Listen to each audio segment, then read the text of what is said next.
এই জন্য শিরিক করা যাবে ভাই? আরো জোরে বলেন, শিরিক করা যাবে? শিরিক করবেন না।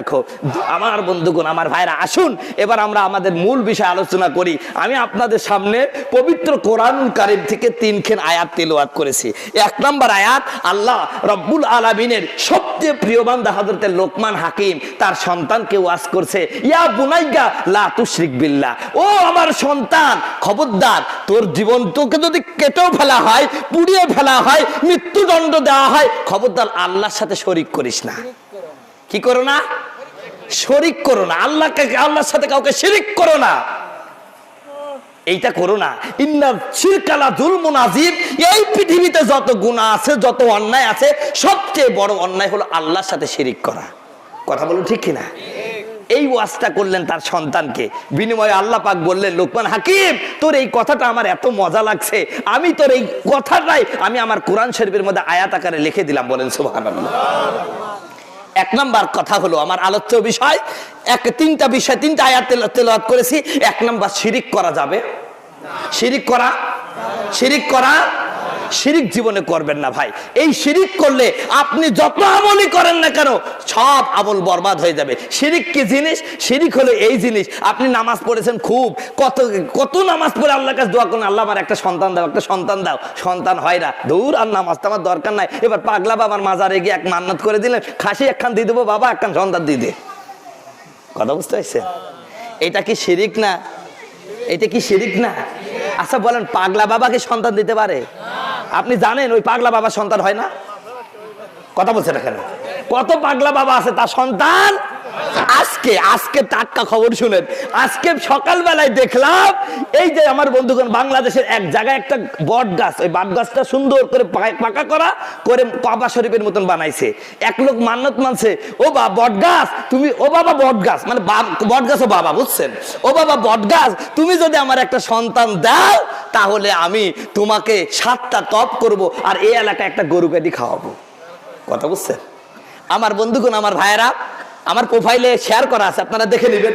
আমার বন্ধুগণ, আমার ভাইরা, এবার কি কারণবশত তার সন্তান হয়ে গেছে। ওই যে বলে না, ঝড়ে বক পড়ে আর ফকিরের কেরামতি বাড়ে। আসলে কথা ভাই, কোনো মাজারে গিয়ে সন্তান হয় না, আল্লাহ যখন হুকুম দেন তখনই হয়। কিন্তু যেতে যেতে যেতে যেতে দেখা যায় এক মাজারেই গেছেন, আপনার এদিকে হয়ে গেছে সময়, সন্তান হয়ে গেছে, এদিকে আল্লাহ দিল, আর কেরামতি বাড়লো কার? ফকিরের। কথা বলছে না? আমি বুঝাতে পারছি ভাই? বুঝাতে কি পারছি?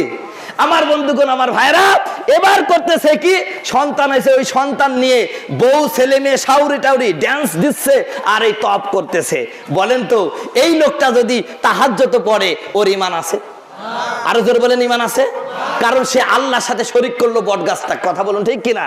এই জন্য শিরিক করা যাবে ভাই? আরো জোরে বলেন, শিরিক করা যাবে? শিরিক করবেন না। 2 নাম্বার হলো আল্লাহ পাক বলছেন, আমার বন্ধুগণ, আমি 3টা বিষয় আমল করে আলোচনা করতে যাচ্ছিলাম। আল্লাহ রসুল বলেছেন যে 3টা বিষয়ে আমার আল্লাহ কারোর সাথে আপোষ করবে না। কয়টা বিষয়ে? জোরে বলেন, কয়টা বিষয়ে? 3টা বিষয়ে আমার আল্লাহ কারোর সাথে আপোষ করবে না। এক, যে ব্যক্তি শিরিক করে, আল্লাহ তার সাথে কোনো আপোষ করবেন না, বিনা আপোষে তার জাহান্নামে দিবে। আর 2 নাম্বার, যে ব্যক্তি আমার নবীর সাথে বেয়াদবি করবে, ওই ব্যক্তির সাথে আল্লাহর কোনো আপোষ, আল্লাহর কোনো আপোষ। এই আল্লাহর নবীকে ভালোবাসা হলো ঈমান। আল্লাহর নবীকে ভালোবাসা কি বলেন? আরো জোরে বলেন, কি? আচ্ছা, আল্লাহর নবীকে ভালোবাসতে কেমন করে করতে হবে, এই দৃষ্টান্ত দেখিয়ে দিয়ে গেছে তার সাহাবায়ে কেরাম। কথা বলুন ঠিক কিনা? আমার বন্ধুগণ, আমার ভাইরা, আল্লাহর নবীকে ভালোবাসতে হবে আমার জীবনের চেয়ে বেশি। কার চেয়ে? আরো জোরে বলেন, কার চেয়ে? এই পৃথিবীতে আমার বন্ধুগণ, আমার ভাইরা, আল্লাহর নবীকে ভালোবাসতে হবে। আপনার সমাজ, আপনার রাষ্ট্র, আপনার নেতা, আপনার নেত্রী, আপনার দল, আপনার সমাজ, আপনার পিতা মাতা, আত্মীয় স্বজন, পাড়া প্রতিবেশী, ব্যবসা বাণিজ্য, অফিস আদালত যা আছে, সব থেকে বেশি ভালোবাসতে হবে কাকে? আল্লাহর রসুলকে। কথা বলুন ঠিক কিনা? যদি আল্লাহর নবীকে ভালো আপনার জীবনে সবচাইতে বেশি না বাসতে পারেন, আপনি কখনো মুমিন হতে পারবেন না। হযরতে ওমর রাদিয়াল্লাহু তাআলা আনহু একবার নবীজির দরবারে এসে বলেন, হুজুর, আমি আপনাকে খুব ভালোবাসি, কিন্তু আমার জীবনের চেয়ে বেশি না। নবী বললেন, তুমি মুমিনই হতে পারো নাই, তুমি ঈমানদারই হতে পারো নাই। হযরতে ওমর চলে গেলেন। কয়েকদিন পরে তিনি ফিরে এসে আল্লাহর নবীকে বলছেন, আল্লাহর নবী, আপনার প্রতি আমার মহব্বতটা এখন এরম হয়ে গেছে যে আমি আপনাকে আমার জীবনের চেয়েও বেশি ভালোবাসি। বলেন সুবহানাল্লাহ। সুবহানাল্লাহ। আল্লাহর নবী বলছেন আল মুমিনুন, তুমি কেবল মুমিন হলা, জোরে বলেন সুবহানাল্লাহ। আমার বন্ধুগণ, আমার ভাইরা, নবীকে কেমনে ভালোবাসতে হবে তার দৃষ্টান্ত আমি আরেকটা দিচ্ছি, এটাই দিয়েই আমি আমার বক্তব্যের ইতির দিকে যাব ইনশাআল্লাহ। আপনার কষ্ট হচ্ছে না তো? কষ্ট হচ্ছে না তো? আমার বন্ধুগণ, আমার ভাইরা, নবীর ভালোবাসা কাকে বলে? ও মুসলমান, আজ 90% মুসলমানের দেশে আমার নবীকে নিয়ে টানা হিসরা করা হয়, উলামাই কেরামকে নিয়ে ব্যঙ্গ করা হয়, আলেমদেরকে গাল দেওয়া হয়, আলেমদেরকে এমন কোনো কটাক্ষ নাই, এমন কোনো গালাগালি নাই, আলেমদেরকে করে না। আলেমরা যদি জেলে যায় বলে শালার আলেম খারাপ ছিল বলে জেলে গেছে। কথা বলছে না? কথা বলছে না? এইরকম বলে কি বলে না? আমি তোমাকে বলি ও আমার বন্ধু, আলেমরা যদি খারাপ হওয়ার কারণে জেলে যায়, এই পৃথিবীতে সর্বপ্রথম জেলে গেছে হযরত ইউসুফ আলাইহিস সালাম। খারাপ ছিল? কথা বলছে না কেন? ইউসুফ আলাইহিস সালাম খারাপ ছিলেন। আমার নবী, আপনার নবী মুহাম্মদুর রাসূলুল্লাহ 1 বছর না 2 বছর না 3 বছর শাবে আবু তালেবের জেল খাটলেন। বলেন তো তিনি কি খারাপ ছিলেন? আমি আপনাকে বোঝাতে চাই ও মুসলমান, ইমাম আবু হানিফা তিনি জেল খাটায় তিনি মারা গেলেন। বলেন তো তিনি কি খারাপ ছিলেন? হযরত ইমাম মালিক, ইমাম আহমদ ইবনে হাম্বলকে এমন পিটানি হয়েছে, জেলখানার মধ্যে মৃত্যু হয়ে গেছে। বলেন তো লোকগুলো খারাপ ছিল নাকি? আরো জোরে বলেন। জেলখানায় শুধু খারাপ মানুষ যায় না, ভালো মানুষ যায়। কি জন্য যায়? এই ভালো মানুষগুলো হকের কথা বলে, এই জন্য জেলখানায় যায়। কথা বলুন ঠিক কিনা? জোরে বলুন ঠিক কিনা?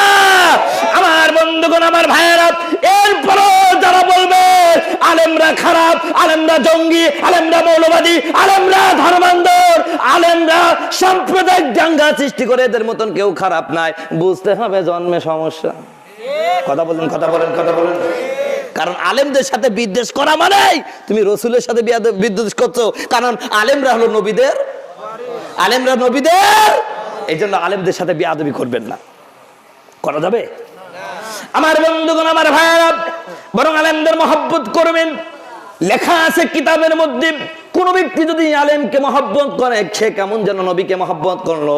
কোন ব্যক্তি যদি আলেমের সাথে মুসাফা করে, হ্যান্ডশেক করে, আর আমার বন্ধুগণ, আমার ভাইরা, সে কেমন যেন আমার নবীর সাথে মুসাফা করলো। বলেন সুবহানাল্লাহ। কেউ যদি আলেমের মজলিসে বসে, সে কেমন যেন নবীর মজলিসেই বসলেন। আমার বন্ধুগণ, আমার ভাইরা, আলেমদেরকে যদি মহব্বত করেন, আপনার হাসন নাসন আলেমদের সাথে হবে। আলেমরা জান্নাতে গেলে আপনি কোথায় যাবেন? আরো জোরে বলেন, আরো জোরে বলেন। এই জন্য